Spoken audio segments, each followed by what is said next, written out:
Yo, what's up, and happy belated Christmas to everyone who celebrated. Hope you had a good one. And with my anime future sight, I foresee a happy New Year's as well. Welcome, everyone. Host with the most, Griever, as always, bringing you guys the next piece of One Piece. Chapter 1036, entitled Bushido is the way. This is the way. This is the way. This is the way. So, without further ado, let's just jump right in. We get a beautiful color spread, a wintry color spread with all the Straw Hats, including a tiger. Including a tiger. Including a tiger. In a wintry setup, all enjoying some hot cocoa by the looks of it, some cheesecake, that kind of deal. Strawberry shortcake, perhaps. Who knows what Sanji's got in his hands, trying to feed Nami there. But we got Jinbei, we got Brook, we got Zoro, we got Usopp, we got them all. We got the Straw Hat crew just chilling in a really nice, just wholesome color spread. And then we jump into the fight. King, wing cut off, slashed right across the chest, sword broken. Bushido is the way of death. So let's go, clipping the king's wings. And this chapter is really good. And I'll tell you why it's really good. Because we're not wasting any more time. Last chapter, we weren't wasting time. This chapter, we're not wasting time. Finally, Oda, let's stop wasting time. Let's go. There is a problem with this chapter, a huge problem, but it was a problem we already knew about, so it's hard to blame this chapter for it. Oda doesn't kill people. Oda does not kill people. It's awful. So, King is defeated officially, just like Queen. We have the official title card saying that Queen was defeated along with King. King was officially defeated by Zoro. There is a good flashback moment that parallels that King and Zoro are much more alike than they think. Apparently, the Lunarians have the tale of Joy Boy, and Kaido knows, as we know, something about Joy Boy. And from the whole, you couldn't become Joy Boy either when Luffy fell off Onigashima after Kaido defeated him.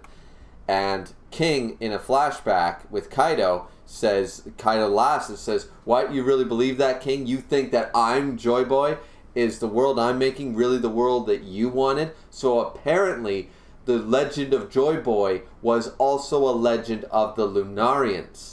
So it's not just Laugh Tale that has this information. It's not just Odin and the Poneglyphs that have this information. The Lunarians also had a legend about a Joy Boy. A world where when Joy Boy returns, the borders of Wano will be open to all this stuff. Maybe their legend differs from what's at Laugh Tale. Maybe it's different from what's at Lodestar. But it's different that's on the Poneglyphs. We do not know. But what we do know is that now we have multiple legends. We have legends about Joy Boy in Fishman Island with the Mermaid Kingdom. We have legends now in the sky with the Lunarians. And now we also have the legends, of course, at Laugh Tale itself. So I know there are going to be plenty of theorists making videos about that. That's fine dandy.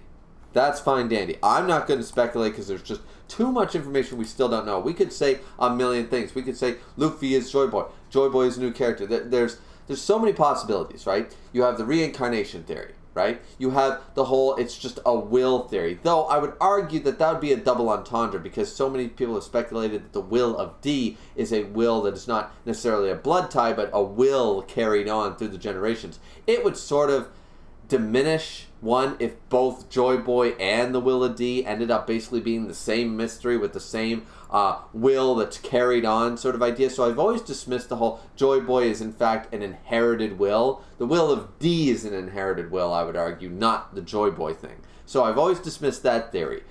Even though it's still there, and I won't say it's wrong, because all theories have some level of merit. I remember when I said Kaido was a dragon, most people told me I was wrong. Most people said he was a Poneglyph or an Oni. I said he was a dragon.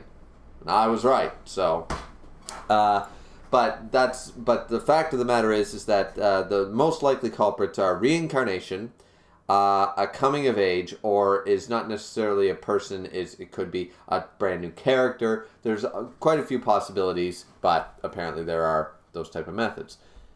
At the end of the day, the fact of the matter is that the parallel between Zoro's flashback and King's flashback in this moment is not about Joy Boy.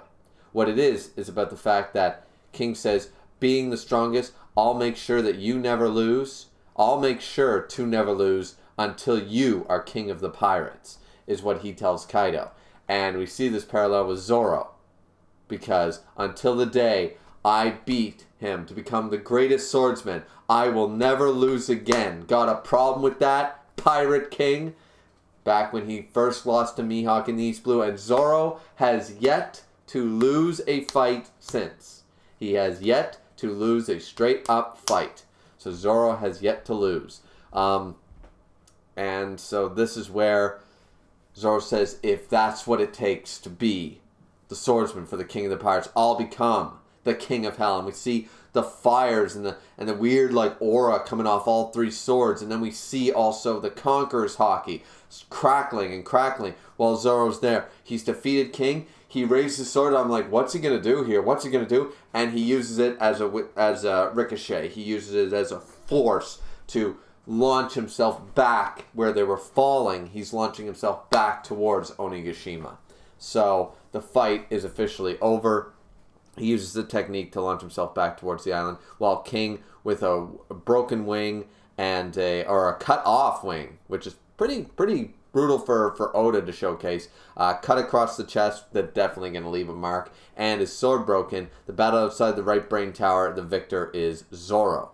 And now it has been reported to CP0 that, which one of the CP0 guys is still just there chilling, doesn't seem to be the main guy, but he's still chilling with the board, with the chessboard thingy. I forget what it's called, but the Chinese checkers board, whatever it is.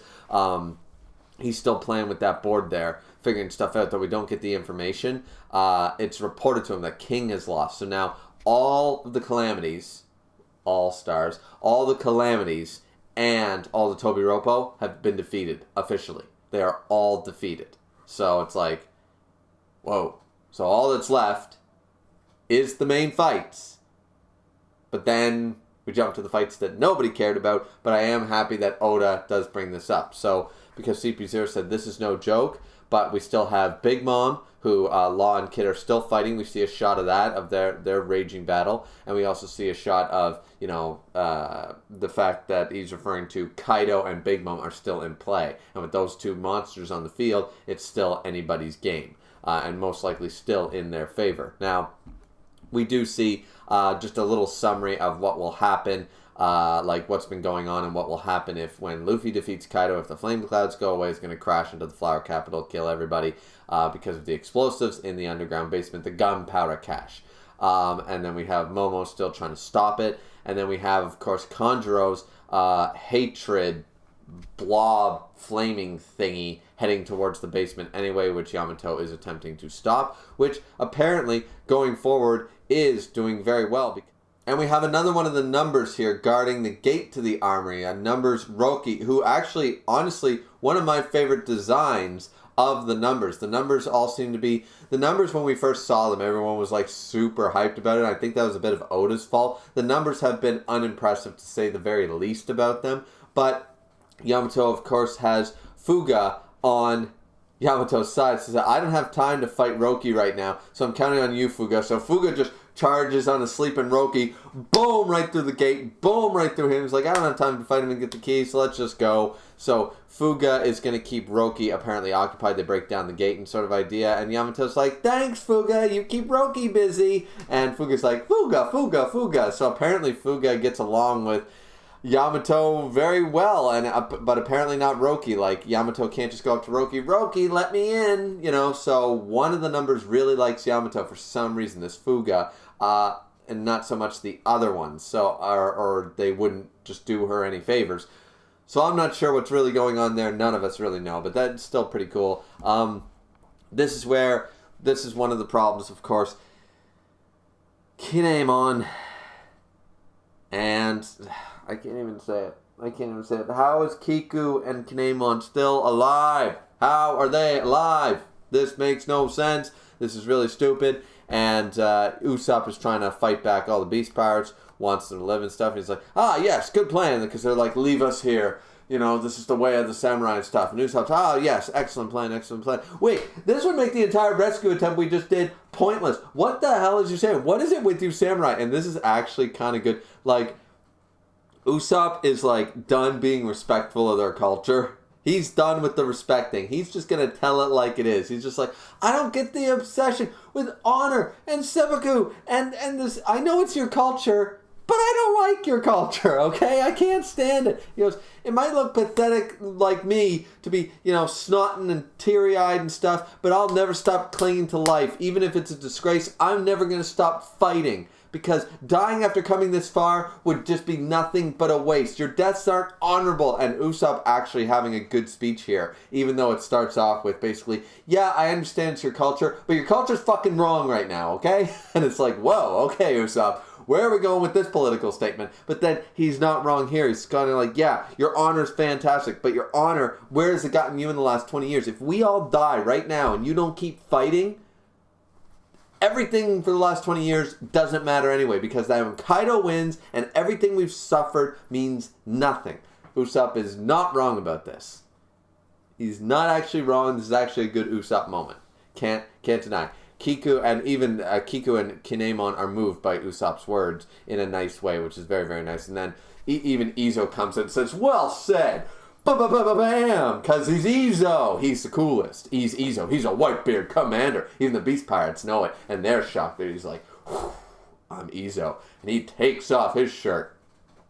And I'm not going to lie. I was a little turned on.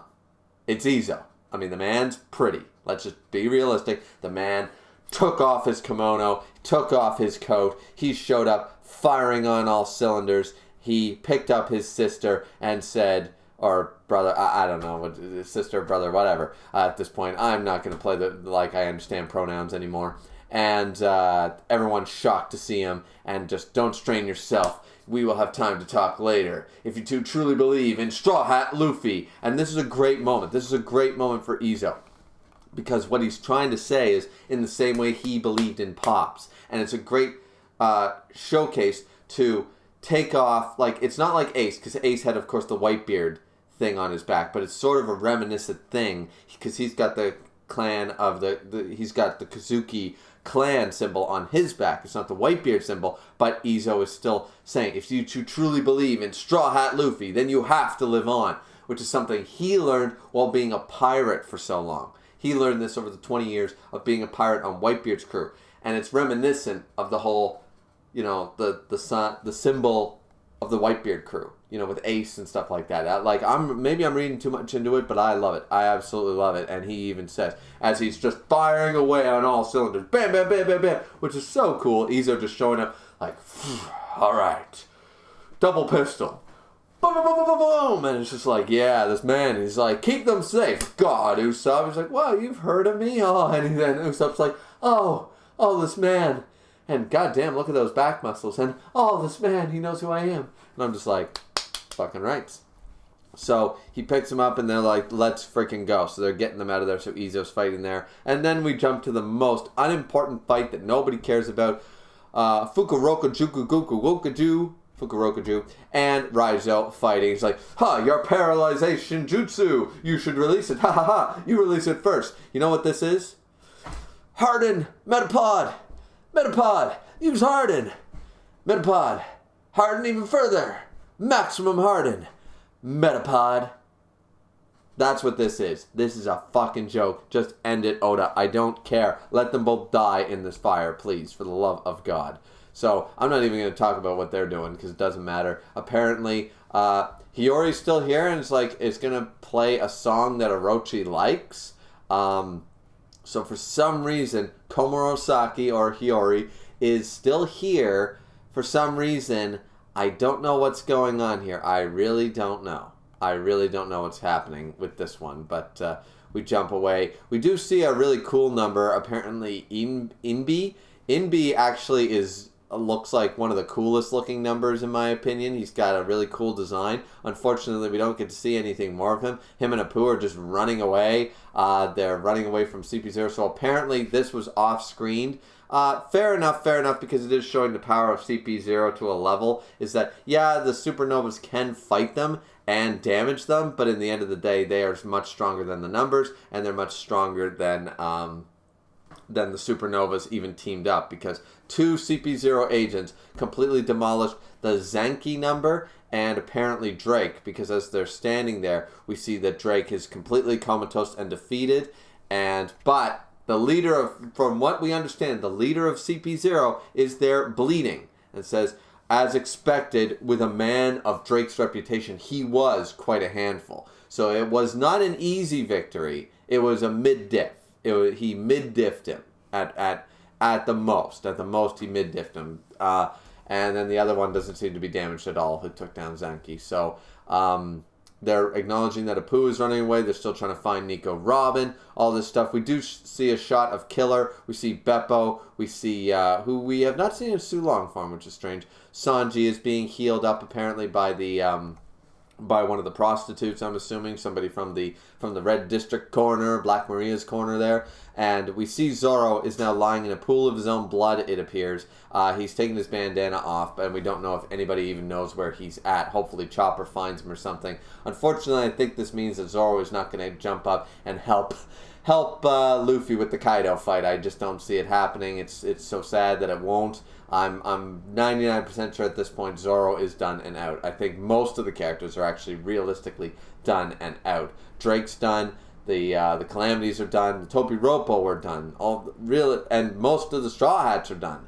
It's only like Kid and Law against Big Mom, the CP0 agents, Kaido and Luffy. That's pretty much, and Yamato's around. That like, we're limiting our numbers pretty good here. So CP0 agents are finding out that if this continues, and if the unthinkable should happen, the fate of an entire era is going to be decided in the next few minutes. Like, what happens in the battle between Big Mom and Kaido, that's going to change everything. In the same way that Marineford changed everything.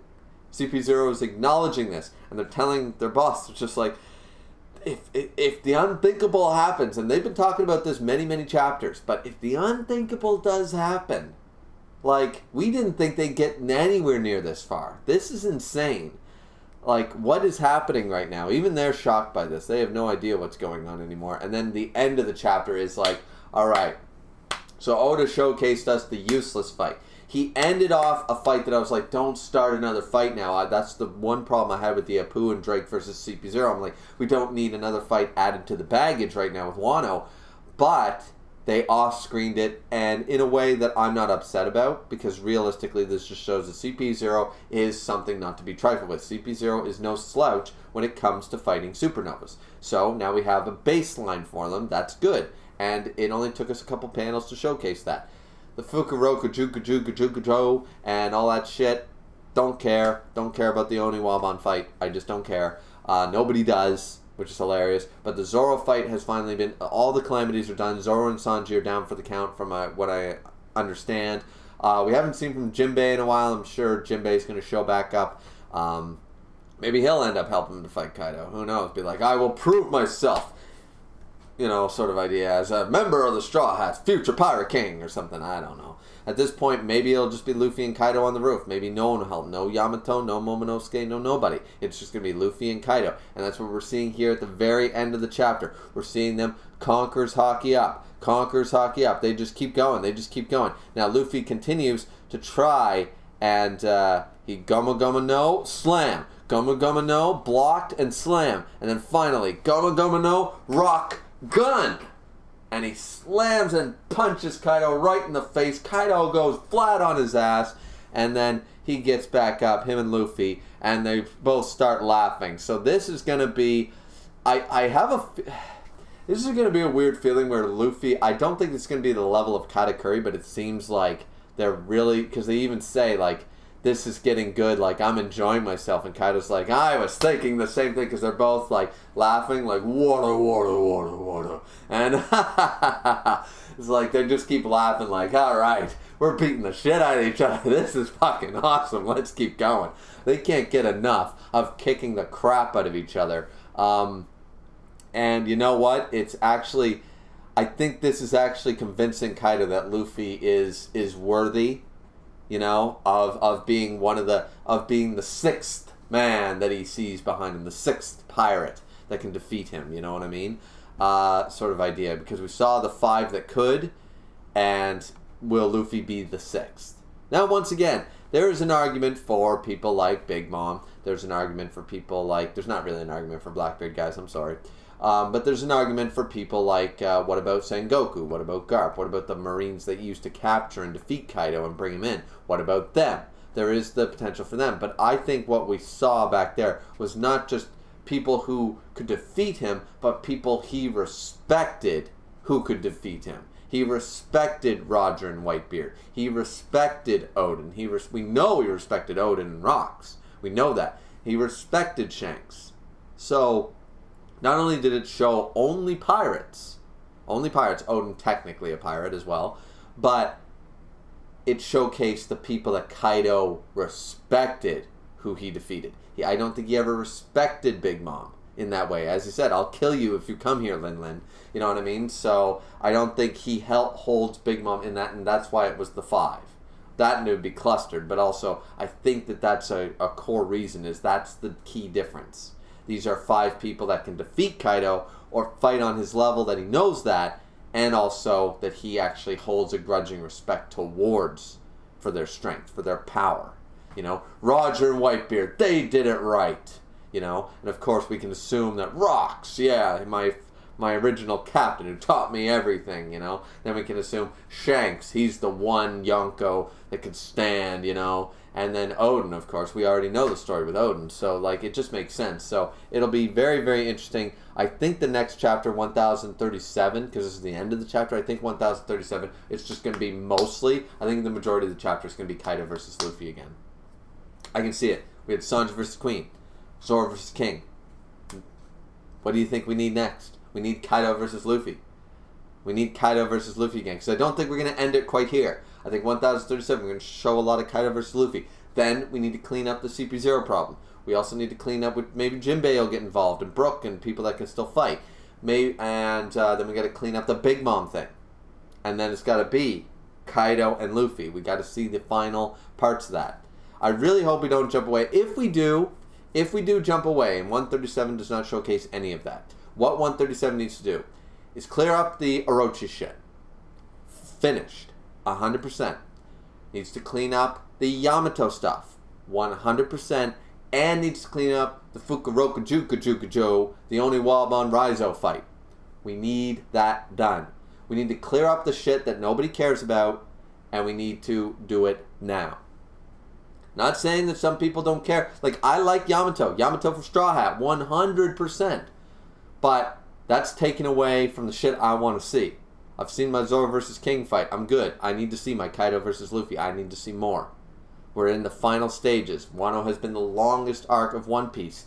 And now it's sort of time to see. We've had the Rooftop Gang at the beginning of the year. Now we need to see the Rooftop Gang at the end of the year. We need to see this. Beginning of 2022, we need Kaido and Luffy. We need full chapters, big page spreads. We need to see the Conquerors hockey clashes. It's what we want. So, yeah, that's just me. What did you guys think of the chapter? Chapter 1036, The Peace of One Piece. I thought it was a fantastic. I enjoyed a lot of the chapter because it did get rid of some problem aspects. We saw what was still going on. Fix some problems we already knew were there, like Kinemon and Kiku still being alive, makes no sense. At this point, I'm sure Ashura Doji is still alive at this point. Kanjo's probably still alive too. Why not? You know, at this point, why not? But anyways, I enjoyed the chapter. I thought it was pretty solid. This is probably the last chapter of the year, of course. But I really liked it. What did you guys think of it? Let me know down in the comment section down below. Like, comment, subscribe. Hope you guys had a happy Christmas. And I hope you also will have a even happier New Year's 2022 right around the corner. Drink responsibly as always. We'll see you back here next time. Bye-bye.